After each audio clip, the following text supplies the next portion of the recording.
And also, if we once again look at great communicators, they always have a very, very energetic voice. So if I think about the Moon speech, for instance, of John F. Kennedy that he held in 1962, he didn't say, "Ladies and gentlemen, we want to go to the moon.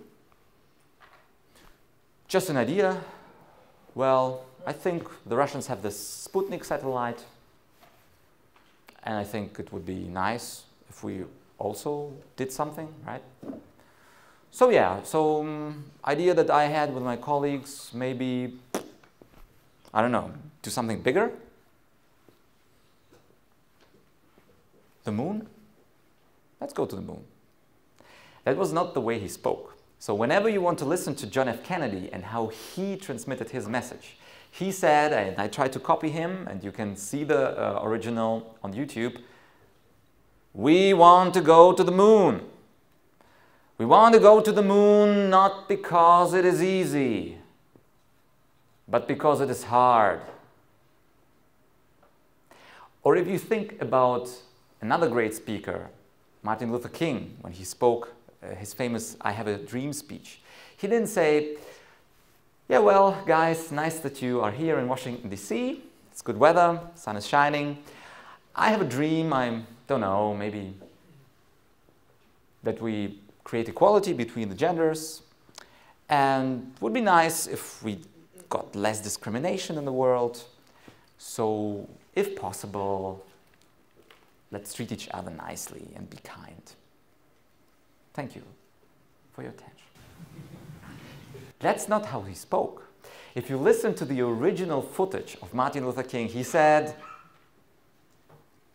"100 years later, the Negro is still not free. 100 years later, the Negro still lives on a lonely island of discrimination.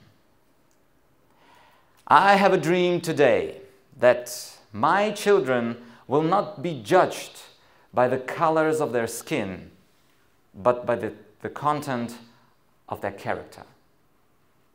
I have a dream."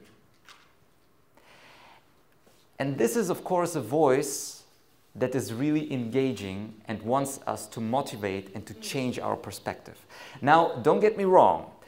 I don't want to tell you to pick up the phone tomorrow and say, "I have a dream today that we're going to sell lots of sick products, and they're going to be used in the moon and on Mars and on interplanetary species because they also need the sick systems." That's not something that I want to tell you, okay?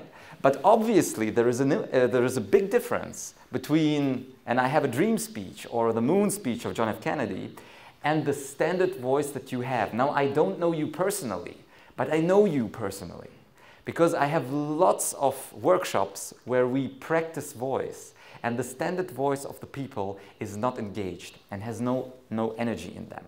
You don't have to do it all the time, but whenever you want to convince a person, you kind of have to switch it on.